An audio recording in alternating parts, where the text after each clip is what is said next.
نحمده ونستعينه ونستغفره ونعوذ بالله من شرور أنفسنا ومن سيئات أعمالنا من يهده الله فلا مضل له ومن يضلل فلا هادي له أشهد أن لا إله إلا الله وحده لا شريك له وأشهد أن محمدا عبده ورسوله أما بعد أعوذ بالله من الشيطان الرجيم بسم الله الرحمن الرحيم قد كانت لكم أسوة حسنة في إبراهيم والذين معه إذ قالوا لقومهم إنا براء منكم ومما تعبدون من دون الله كفرنا بكم وبدأ بيننا وبينكم العداوة والبغضاء أبدا حتى تؤمنوا بالله وحده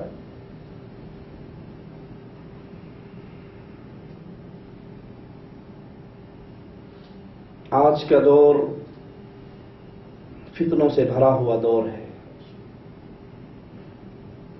اور ان فتنوں میں سب سے بڑا فتنہ اللہ عز و جل کے ساتھ اس کی ذات و صفات و عبادت میں غیروں کو شریک کرنا ہے اور شیطان جتنا شرک کے ہتھیار کو لے کر لوگوں کو گمراہ کرتا ہے اس سے کامیاب ہتھیار، اس سے کامیاب تیر اس کے ہاں اور کوئی نہیں ہے، کیونکہ جب انسان شرک کی وادی میں گرتا ہے اس کے عقیدے میں، عمل میں شرک داخل ہوتا ہے، اس کی زندگی بھر کی ساری نیکیاں برباد ہو جاتی ہیں، اس کی زندگی بھر کی ساری محنتیں ریت کے ذرات کی طرح ہوا میں اڑا دی جاتی ہیں۔ ان ایام کے اندر امام الموحدین ابراہیم علیہ السلام ان کی سیرت کو پڑھنا، ان کے ایمان افروز واقعات پہ غور کرنا، یہ اہل توحید کے سینوں میں نور توحید کو جگہ دیتا ہے۔ ابراہیم علیہ السلام جس معاشرے کے اندر آنکھ کھولتے ہیں، جس ماحول کے اندر ہوش سنبھالتے ہیں، جس گھر کے اندر نظر دوڑاتے ہیں، ان کا ماحول، ان کا معاشرہ، ان کا گھر بت پرستی کے اندر، بت پرستی کی لعنت کے اندر ڈوبا ہوا ہے۔ بابا کو دیکھتے ہیں، بابا صرف بت فروش ہی نہیں، بتوں کی عبادت بھی کرتا ہے، بتوں کو اپنے ہاتھ سے تراشتا بھی ہے۔ ابراہیم جو فطرت پر ایمان لے کر آئے علیہ السلام، جنہوں نے توحید کو سمجھا اور جانا، جب اپنے باپ کو اس کیفیت کے اندر دیکھتے ہیں کہ بابا بتوں کو تراشتا ہے، پھر ان کو پوچھتا ہے، پھر لوگوں کے ان گھڑے ہوئے مشکل کشاؤں کو بیچ بھی دیتا ہے، تو اپنے باپ کو توحید کی دعوت دیتے ہیں۔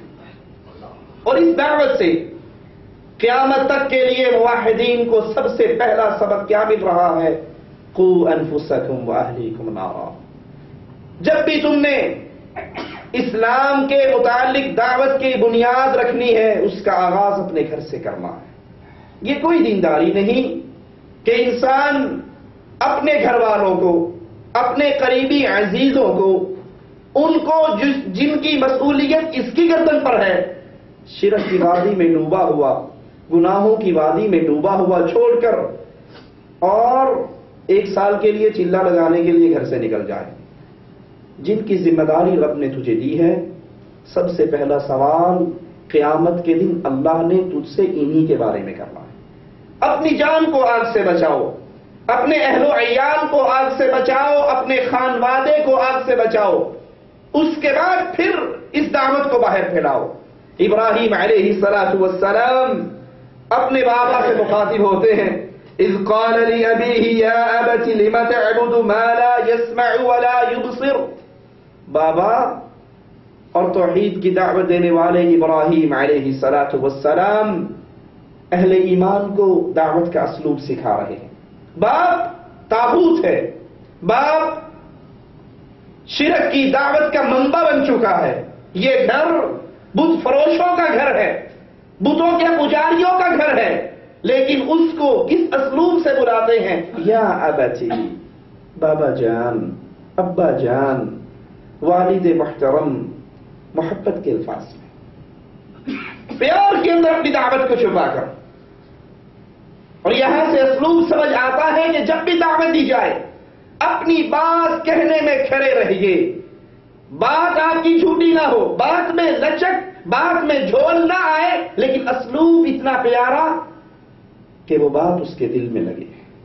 یا ابتی، بابا جان، لما تعبد ما لا يسمع ولا يبصر ولا يغني عنك شيئا. بابا آپ ان کو پوچھتے ہو، ان کو مشکل کشا کہتے ہو، ان سے حاجت روائی کرواتے ہو، ان کے سامنے سوالی بنتے ہو، ان کے سامنے ماتھا ٹیکتے ہو، ان کو اپنی پریشانیوں میں پکارتے ہو، ان کو پوچھتے ہو، ان کی عبادت کرتے ہو. ما لا يسمع، جو سن نہیں سکتے، جن کی سماعت ختم ہو چکی ہے. ولا يبصر، وہ دیکھ نہیں سکتے، نہ ان میں دیکھنے کی طاقت، نہ ان میں سننے کی طاقت، نہ ان میں نفع پہنچانے کی طاقت، نہ ان میں نقصان سے بچانے کی طاقت، اور وہ ایسے لاچار ہیں کہ آپ کو کوئی نفع اور نقصان نہیں پہنچا سکتے. یہ وہ دلائل ہیں جن کو ابراہیم علیہ الصلاۃ والسلام عقلی دلائل ان کے سامنے رکھ رہے ہیں. بابا کس کو پکارتے ہو، کس کے سامنے ماتھا ٹیکتے ہو، کس کو نظر و نیاز کے لیے منتخب کر رکھا ہے، کس کی رضامندی کو آپ نے اپنے زندگی کا شعور بنا رکھا ہے، اپنی زندگی کا ماٹو بنا رکھا ہے. یہ وہ ہے جو سن نہیں سکتے، جو دیکھ نہیں سکتے، جو آپ سے کسی قسم کے نفع کو آپ کے قریب نہیں کر سکتے اور آپ کو کوئی نقصان نہیں پہنچا سکتے. یا ابتی انی قد جاءنی من العلم، بابا یہ وحی تو مجھ پر آئی ہے، اللہ نے علم توحید کا مجھے عطا کیا ہے. میں آپ کو بلا رہا ہوں، اپنے آباء و اجداد کے طریقوں کو چھوڑیے، اور یہ علم جو مجھ پہ اللہ نے اتارا ہے، یہ وحی جو اللہ نے مجھ پہ اتاری ہے. اور یہاں سے نقطہ یاد کر لیجئے، وحی کا علم صرف نبی پر آیا کرتا ہے، یہ غیر نبی پہ نہیں آتا. اسی لیے عمر بن خطاب رضی اللہ عنہ وارضا کے بیٹے حضرت عبداللہ کو جب لوگوں نے کہا تو حج تمتع کرتا ہے، تیرا بابا منع کرتا ہے، جواب میں کہتے ہیں مجھے میرے بابا کی دلیل دینے والوں، نزل الشریع علی محمد صلی اللہ علیہ وسلم وما نزل الشریع علی ابی. شریعت، علم، وحی اللہ عز و جل کی طرف سے کبھی بھی میرے بابا پر نہیں اترا، یہ جب بھی اترا ہے فاطمہ کے بابا پر اترا. علم ہمیشہ وحی کا علم، وحی کا علم انبیاء پر آیا کرتا ہے. انبیاء اس دعوت کو آگے پھیلاتے ہیں. اس لیے سابقہ انبیاء ہو یا محمد کریم صلی اللہ علیہ وسلم ہو، نبی کے دور میں نبی کی نبوت جب تک باقی ہے، دنیا کی کوئی ہستی نہیں جس کی ہر بات کو بغیر پوچھے، بغیر دلیل مانگے تسلیم کر لیا جائے، سوائے محمد الرسول اللہ صلی اللہ علیہ وسلم. کیونکہ نبی کا کہنا، نبی کا کرنا، نبی کا عمل، نبی کا قول، نبی کا فعل، یہ خود دلیل ہے کہ اس کے اوپر اللہ کی طرف سے وحی آتی ہے. ابراہیم کہہ رہے ہیں بابا مجھ پہ وحی آئی ہے، ما لم یأتک، جو تجھ پہ نہیں آئی. وحی نہ کسی غیر نبی پہ آتی، نہ شیخ پہ، نہ مرشد پہ، نہ امام پہ، نہ حضرت پہ، نہ حاجی صاحب پہ، نہ شیخ الحدیث صاحب پہ، نہ بابا جی پہ، نہ بزرگان پہ. یہ جب بھی آتی ہے اللہ اپنے نبی کو چنتا ہے اور اس پر وحی اتارتا ہے، اس پر اپنا کلام اتارتا ہے، اور پوری کائنات کو پابند کرتا ہے کہ جب بھی تم نے اتباع کرنی ہے تو اس دور کے، اس وقت کے نبی کی کرنی ہے، باقی سب سے خطا ہو سکتی ہے، اور اس دور کا نبی معصوم ہوا کرتا ہے. بابا یہ علم، یہ توحید کا علم اللہ نے مجھے دیا ہے، یہ وحی مجھ پر آئی ہے، فاتبعنی، تو میرے پیچھے چل، میں تجھے ہدایت کا راستہ دکھاؤں گا. یہ راستہ غیر اللہ کی پوجا کا راستہ، اپنے ہاتھ سے پتھر اٹھاتے ہو، پتھر لاتے ہو، اس کو تراشتے ہو، اس کی آنکھیں بناتے ہو، اس کے ہاتھ پاؤں بناتے ہو، خود اٹھا کر لے جا کر مندر میں سجاتے ہو، پھر ان کو غسل دے کر چادر چڑھا دیتے ہو اور سمجھتے ہو یہ حاجی صاحب ہے، یہ مشکل کشا ہے، یہ حاجت روا ہے، یہ ساری بگڑیاں بنانے والا ہے، ان کے ہاتھ میں اندھیری چھوڑنے کا عمل ہے اور ان کے ہاتھ میں اولاد دینے کا عمل ہے۔ بابا اگر تو ان پتھروں کو اٹھا کر نہ لاتا، یہ خود چل کر نہیں آ سکتے، یہ مجبور محض ہے۔ اس کے برعکس اللہ نے مجھے توحید کا علم دیا ہے، بابا تو میرے پیچھے چل، میں تجھے صراط مستقیم کا راستہ دکھاتا ہوں۔ یا ابتی لا تعبد الشیطان، بابا شیطان کی پوجا نہ کر۔ اور یہاں یاد کر لیجئے اس نقطے کو، اللہ اکبر، انہوں نے شیطان کی مورتی نہیں بنائی تھی، شیطان کی شکل نہیں بنائی تھی، لیکن جب بھی اس دھرتی کے اوپر ایک اللہ کو چھوڑ کر کسی کو پوجا جائے، وہ جس کو پوجا جا رہا ہے نبی ہے، علی ہے، ولی ہے، بزرگ ہے، شیخ ہے، حضرت ہے، اللہ کے علاوہ جس کی پوجا ہوتی ہے، حقیقت میں اس پوجا کے پیچھے جو فکرہ ہے، جو ذہن کام کر رہا ہے، وہ شیطان کا ہے۔ وہ جس کی پوجا ہو رہی ہے حقیقت میں شیطان کی پوجا ہو رہی ہے۔ مشرکین مکہ نے کن کے بت بنائے تھے؟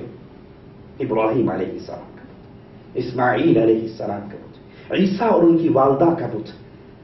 وہ شیطان نہیں تھے، لیکن قرآن کی آیت یاد کروا رہی ہے، جب بھی غیر اللہ کی پوجا ہو، غیر اللہ کے لیے نظر و نیاز ہو، غیر اللہ کو پکارا جائے، اللہ کے علاوہ کسی اور کو مشکل کشا اور حاجت روا سمجھ لیا جائے، اپنی عبادت کا مرکز بنا لیا جائے کہ یہی معبود ہے، میں اسی کو پوجوں گا، تو وہ حقیقت میں پوجا شیطان کی ہوا کرتی ہے۔ ابراہیم کہتے ہیں بابا یا ابتی، اے میرے ابا جان، لا تعبد الشیطان، شیطان کی پوجا نہ کرو۔ کیوں؟ کیونکہ شیطان رحمان کا دشمن ہے، شیطان موحدین کا دشمن ہے، شیطان اللہ کا نافرمان ہے۔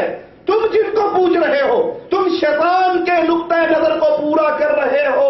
ان کی پوجا حقیقت میں شیطان کی پوجا ہے۔ یا ابتی انی اخاف، بابا میں ڈرتا ہوں۔ یہ دعوت کا اسلوب ہے۔ توحید کے دلائل دیجئے،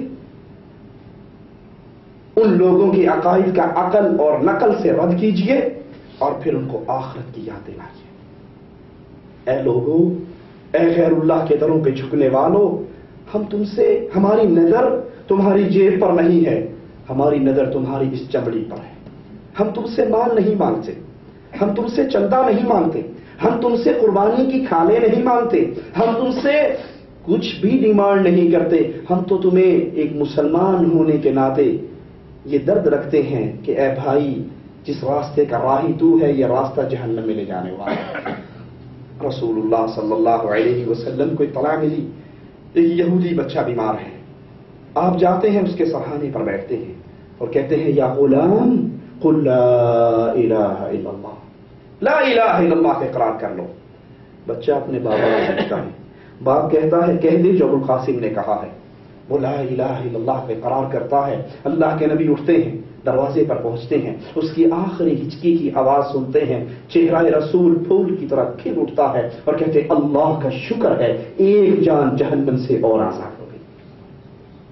جب بھی دعوت توحید دیجئے، اپنی دعوت میں اتنا درد پیدا کیجئے، اپنی دعوت کو اس پیرائے میں دیجئے کہ سننے والا یہ سمجھے کہ اس کو میرے پیسے سے غرض نہیں ہے، اس کو میرے مال سے غرض نہیں ہے، میری جاہ و حشمت سے غرض نہیں ہے، اس کی غرض یہ ہے، اس کا نقطہ نظر یہ ہے، اس کی سوچ اور فکر یہ ہے کہ یہ چمڑی جہنم کی آگ کو برداشت نہیں کر سکتی۔ لوگوں اپنی جانوں کو جہنم کی آگ سے بچا لو۔ ابراہیم علیہ السلام دعوت دیتے ہوئے اسلوب سکھا رہے ہیں، توحید کی ساری باتیں سکھا کر کہتے ہیں بابا ڈرتا ہوں، انی اخاف ان یمسک عذاب من الرحمن، کہیں اللہ کی طرف سے تم پر عذاب کا کوڑا نہ برس پڑے، اور اگر تجھ پہ عذاب کا کوڑا مالک نے برسا دیا پھر تم شیطان کے دوست قرار پاؤ گے۔ اس توحید کی دعوت، یہ لا الہ الا اللہ کی دعوت انسانوں کو عذاب سے نجات دیتی ہے، جہنم سے چھٹکارا دیتی ہے۔ محمد رسول اللہ صلی اللہ علیہ وسلم سفر پہ ہیں، جنگل میں پڑاؤ ڈالتے ہیں، فجر کے قریب جنگل کے ایک ناحیے سے آواز آتی ہے اللہ اکبر اللہ اکبر۔ بکریوں کا چرواہا اپنی بکریاں چرا رہا ہے، نماز کا وقت ہوتا ہے، اذان دیتا ہے، نماز پڑھتا ہے۔ رسول کریم علیہ الصلوۃ والسلام اللہ اکبر کی صدا سن کے جواب میں کہتے ہیں انت علی الفطرہ،